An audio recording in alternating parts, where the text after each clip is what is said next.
Donc aujourd'hui, on est dans l'espace des Jardins Lab. Oui, Vous êtes ici pour faire des démos de nouvelles approches en matière de services bancaires. tout à fait, tout à fait. Ça, c'est notre côté. Sinon, l'espace est beaucoup plus large que ça, parce qu'on parle du Oui, coopératon, on parle oui. du côté événementiel, mais je vais parler plus de mon côté, qui Mhm. est recherche et développement chez Desjardins.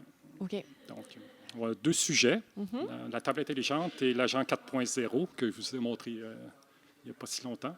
Oui, on a essayé la table intelligente Oui, tout à l'heure, puis c'était quand même une approche assez révolutionnaire, je vais me permettre de le dire, en termes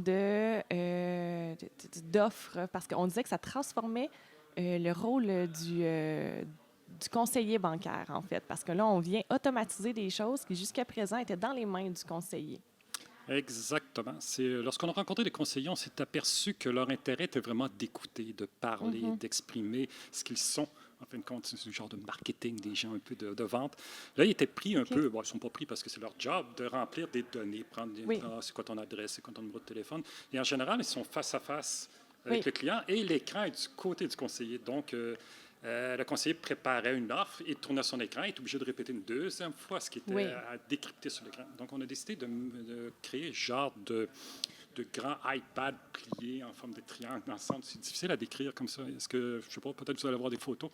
Et puis, c'est permettant un échange comme si c'était un Mhm. jeu entre les clients et le conseiller. Et la Oui. grosse partie de la job, c'est faite par le client. Donc, c'est lui qui fait une collecte de données. Mhm.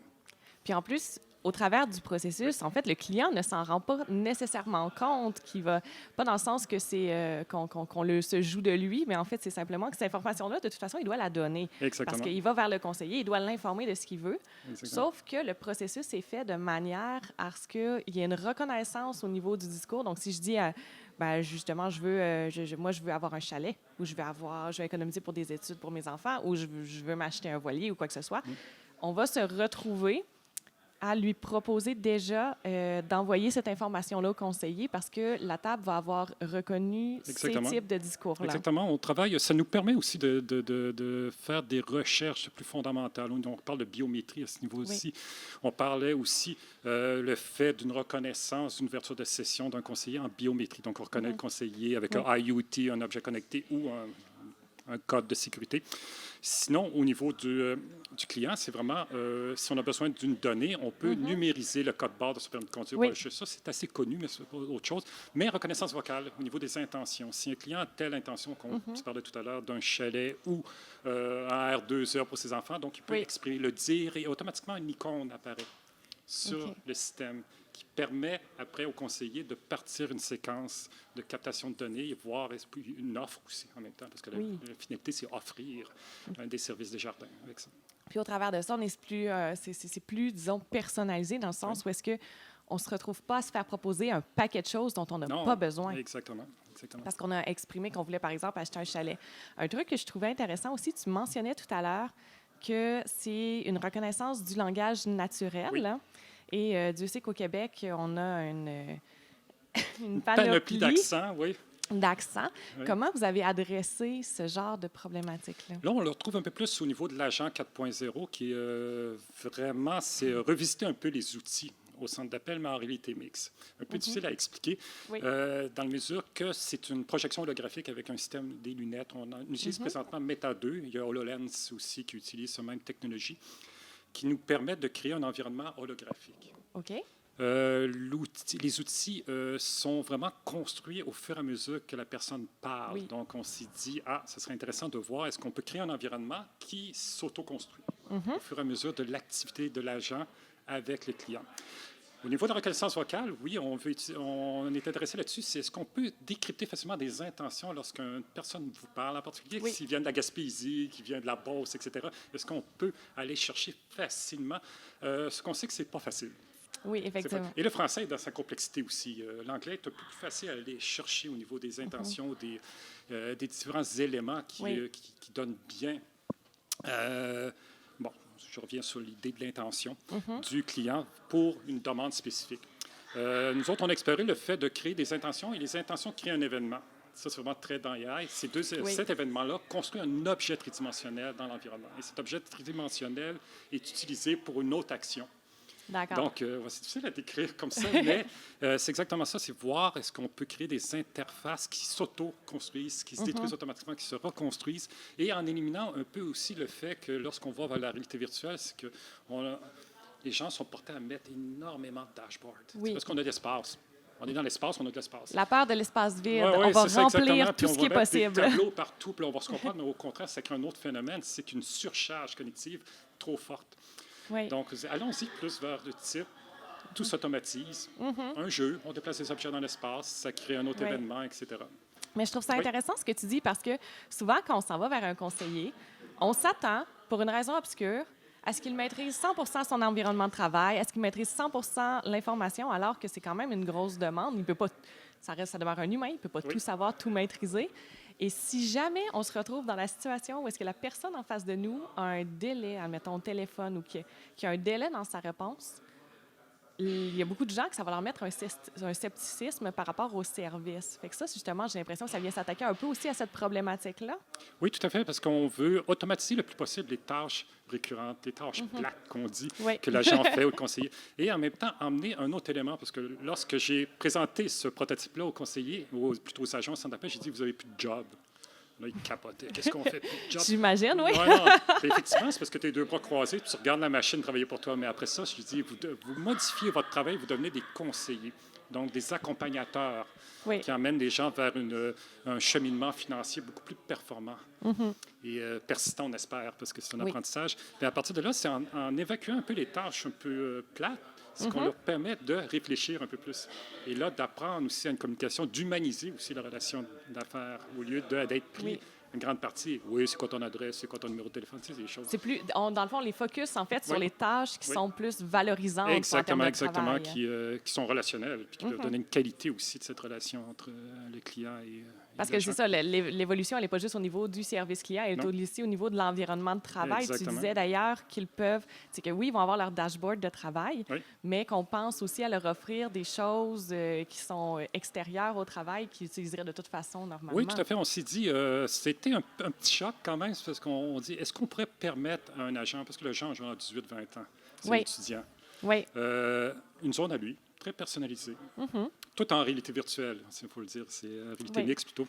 À partir de là, c'est que son environnement est choisi. Là, présentement, on a décrit qu'il peut écouter Stranger Things, l'émission de Netflix, mais en même temps, ce serait son tableau de bord, l'organisation de son horaire, ses amis, etc. Tout ça, c'est une gestion automatisée. C'est ça l'intérêt là-dessus. Une chose que je ne vous ai pas parlé, c'est tout le côté du directeur de section. Le directeur de ce qu'on appelle un DS dirige de 100-300 agents.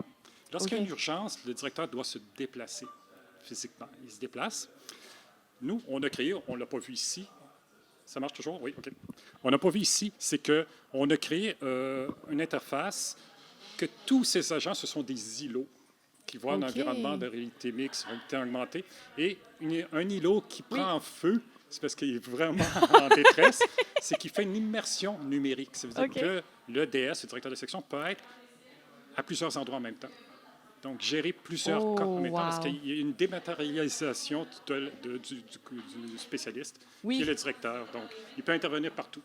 Donc, si plusieurs personnes ont des problèmes dans un court laps de temps... Il pourrait facilement interagir avec toutes ces personnes-là, oui. Wow! Donc, ça va vraiment, comme lui aussi, améliorer la qualité de son travail puis sa qualité de vie au travail, finalement, parce qu'il n'y a rien de plus insatisfaisant que de repartir chez vous le soir en disant « Il y a des choses que je n'ai pas pu régler. » Ben, souvent, oui. Souvent, il y a des urgences, puis il faut qu'il y ait un déplacement physique. Donc, on essaie, est-ce qu'on peut le faire autrement? Est-ce qu'on peut le faire avec? Et en même temps, avoir aussi un accompagnement d'experts à l'extérieur qui pourrait être aussi dématérialisé et se mettre dans une situation de solutionner une problématique pour un agent qui est en prise avec un client qui carrément comprend rien ou qui c'est plus compliqué pour lui. Mais tu parles de compréhension, puis j'aimerais ça revenir sur un point dont on parlait tout à l'heure aussi. Il y a un aspect reconnaissance vocale, il y a un aspect où est-ce que on va avoir justement les intentions, on va aller les chercher, ces intentions-là. Sauf que la plupart des gens, le vocabulaire qu'ils vont employer, justement, c'est très loin du langage financier. T'sais, ils ne connaissent pas. Non, ils ne connaissent pas le langage financier. Oui, c'est ça. Tout est dans la subtilité de la compréhension. Parce que je peux dire, je veux m'acheter un truck. Voilà. C'est l'exemple. Est-ce que le truck est compris comme quelque chose? Là, ça va être tout le fait de trouver toute cette description qui veut dire, ou comme je te dis, je veux m'acheter un F-150, c'est le rapport, je reste à Saint-Raymond. Le F-150, qu'est-ce que F-150 veut dire? C'est un avion, c'est un bateau, mais c'est un camion. Donc, voilà. est-ce qu'on peut voir? Mais ça, c'est la complexité. C'est pour ça qu'on a présentement une chaire de recherche avec le CRIM, le Centre de recherche industrielle de Montréal, avec Hans Behr, qui est le directeur du département de reconnaissance vocale. Puis on va utiliser ça, on va voir ce qu'on peut emmener, on va voir jusqu'où ça va, parce qu'on sait, comme avec les assistants vocaux, il faut répéter souvent. Jusqu'à temps qu'ils comprennent, parce que souvent, il est un peu stupide, puis tu répètes, OK, là, il comprend. Il faut les entraîner. Il faut les entraîner. Puis... C'est pour ça que dans le prototype, on a un renforcement. L'agent devient un élément de renforcement. Le client parle, le client peut demander, l'agent va dire, est-ce vraiment ceci? Si l'autre répond oui, le renforcement au niveau de l'apprentissage, on espère, va plutôt permettre ce conditionnement, permettre cet apprentissage au niveau du langage naturel. Fait que finalement, l'agent va se bonifier d'une fois à l'autre. Puis là, on parle beaucoup au niveau du langage, mais des fois aussi, il y a des clients qui vont arriver puis ils ne sauront pas nécessairement, au-delà de dire, moi, je veux un truck, ils vont dire, moi, je veux, moi, j'aimerais ça avoir plus de sous. Donc, ils vont dire qu'ils veulent avoir plus de sous, mais ça ne veut pas dire qu'ils veulent avoir plus de quelque chose. Dans le fond, c'est peut-être plus qu'ils veulent apprendre à économiser, ce qui est une phrase complètement différente dans le concret. Exactement, oui. Et là, c'est de ça va être toute la réussir subtilité. C'est pour ça qu'on laisse toujours en amont, l'agent est toujours là. Oui. Il sera toujours là. Il va juste changer un peu son métier, mais on va toujours laisser l'être humain, effectivement, dans la subtilité de compréhension. Pour les choses de base, effectivement, le robot peut compléter, le chatbot peut compléter des choses très, très basiques. Mais après ça, on est dans la subtilité du relationnel, de ce qu'on parle, puis aller chercher les éléments importants lors d'un discours. Est-ce que ça conditionne une activité? On ne sait pas, mais là, on va voir. Est-ce qu'on peut l'automatiser dans le futur? Peut-être. Mais pas pour l'instant. Mais en plus, ça devient intéressant que l'agent demeure parce que, aussi, les gens, quand ils se déplacent à la caisse, il y a une notion où est-ce qu'ils se disent... J'ai goût d'avoir quelqu'un en face de moi là, qui me rassure parce que j'ai peut-être téléphoné, je me suis peut-être perdue dans le menu du répondeur automatique. Puis là, je me suis tannée. Ça, le RVI est un peu compliqué, souvent, oui. Je suis peut-être aussi allée sur Internet, puis là, j'ai lu, puis j'ai rien compris. Puis là, je suis rendue au stade où est-ce que j'ai goût que quelqu'un s'assoie en face de moi, me dise gentiment, « c'est pas compliqué, voici ce que tu cherchais. » Oui, exactement. Puis ce contact-là, je pense qu'il est quand même important. Toujours important. Je crois que l'humanité dans le AI sera toujours hyper important.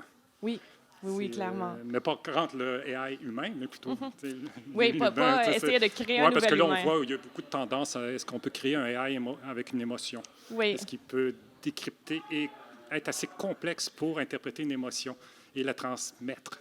Oui. On n'est pas là encore, mais on verra le futur là-dessus. Sinon, c'est ça.